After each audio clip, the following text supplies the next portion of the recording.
Umutambukanyi w'umukuru w'igihugu Angeline Ndayishimiye yabanje kugenzura ivyumba birimwo abo bavyeyi bibarutse hakoreshejwe ubuhinga buhanitse bita fecondation in vitro mu rurimi rw'igifaransa bakurikiranywe n'ivuriro umugira neza rikoresha ubwo buhinga. Ndayishimiye Telesforo umwe muri iyo miryango yarose ikibondo hakoreshejwe ubwo buhinga yashimye kuba ivyo bitaro vyaramufashije kuronka ikibondo, agasaba ko n'abadafise uburyo ariko bifuza kuronka ikibondo gufashwa.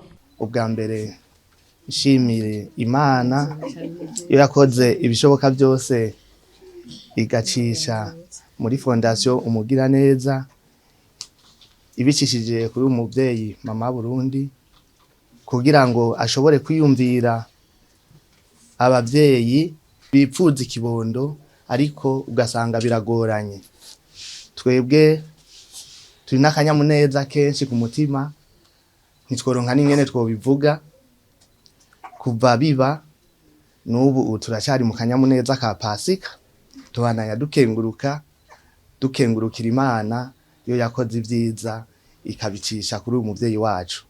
Rero nico gituma turi ngaha ni kugira tugaragaza akanyamuneza ntitworonka byinshi twovuga ariko ni nk'igisabo dusaba umuvyeyi abandanye akora ivy'umukama nyene yamucishijeko kuri izo ngabirano kugira ngo n'iyindi miryango ishobore kuronka ikibondo. Ngaha mu Burundi ni benshi turabazi, abandi turabumva bavyipfuza, ariko hariho n'abandi usanga badafise uburyo bukwiye kugira ngo bashobore kwivuza canke bashobore kuja kuri uwo mugambi.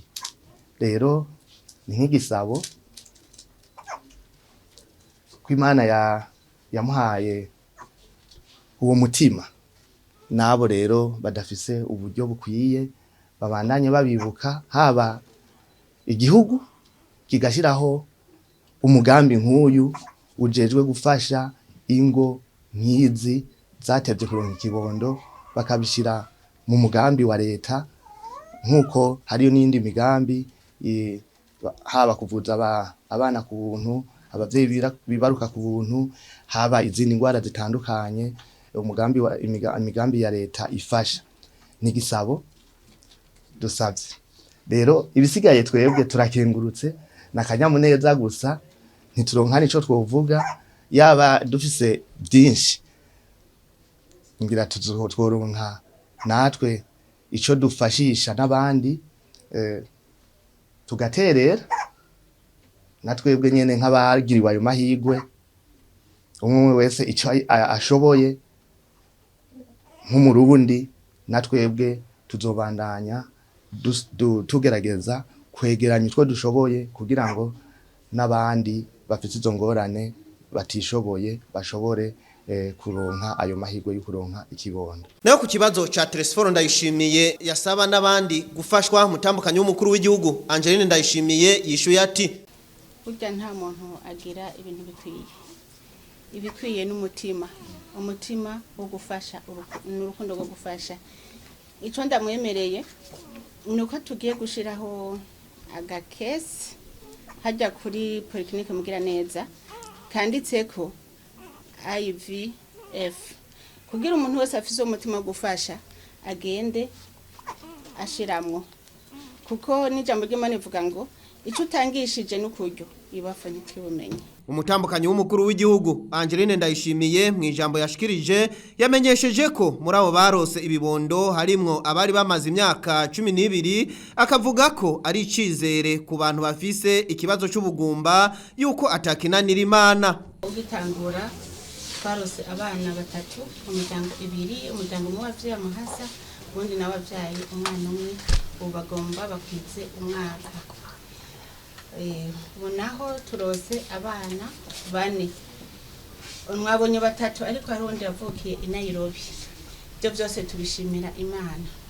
Turavye rero uko bikuragenda je ndashimira Imana kubera hari nk'abari bamaze imyaka 17 12 batararonka ikibondo ariko no munsi bakaba bafise ikibondo.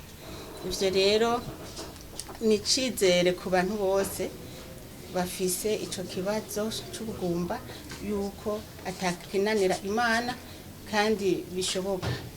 Rero mwariko murabaza ko atabanyamahanga batwitura, abanyamahanga baratwitura koko.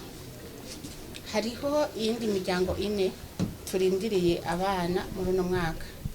Umuryango umwe niwo ngaho hakurya mu gihugu giharanira demokarasi ca Kongo, n'undi muryango w'umutanzaniya, hama rero n'abarundi babiri. Rero tuguma dusenga Imana kugira ngo Imana ibandanye iduha amahirwe yo kuduza kubitigira bitwitura n'imiburiburi tube turaronka na 50%, hama tuzohave dushika no kwijana mugabo dufashijwe n'Imana, kubera Imana niyirema. Umuntu yovuga ati ndiko ndavura muga Imana idashatse ntibikunda. Rero ni cizere kinini cyane dufise, kandi ni cizere kinini cyane duha n'abandi bari nyuma yaba, kandi kini cizere kinini cyane kuri bano bavyeyi cerekana ko Imana yuguruye ntisubira kugara. Wahava muvuga muti ko uvuze uko mubaje ngaho bwa mbere bakoresheje burya buhinga, mu minsi iza turaronka ikindi kibondo kandi bigenze neza. Imana yuguruye rero ntaho ushobora kugara. Angeline Ndayishimiye, umutambukanyi w'umukuru w'igihugu, aranavuga kandi icatumye yiyumvira gufasha imiryango itararonka umwana ko ari umutima w'ikigongwe. Jewe nk'umuvyeyi Imana yahezagije ibibondo, birankora ku mutima cyane iyo mbonye urugo rwubatse rutagira ikibondo. Wabaye umutima wo kwiyumvira abandi.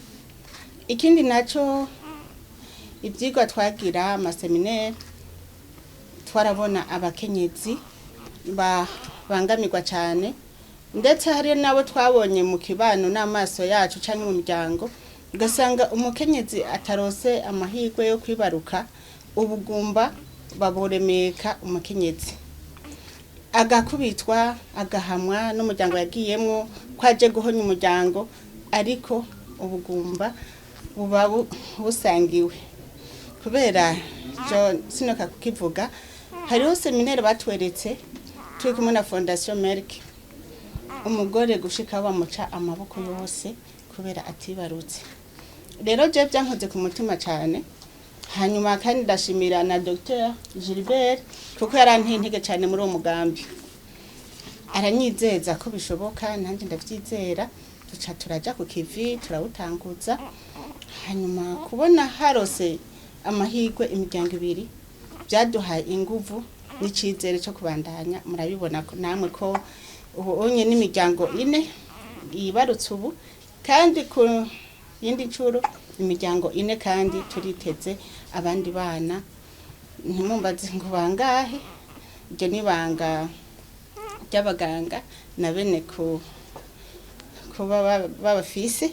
Rero turashimira Imana cyane, umugambi aho ugeze kuwiyumvira ntikwabaye gukunda amahera nkuko bamwe babivuga bati dutanga amahera menshi, ariko burya mu isanzwe ajya amahera si menshi, kandi ubuzima ntibugira ikiguzi.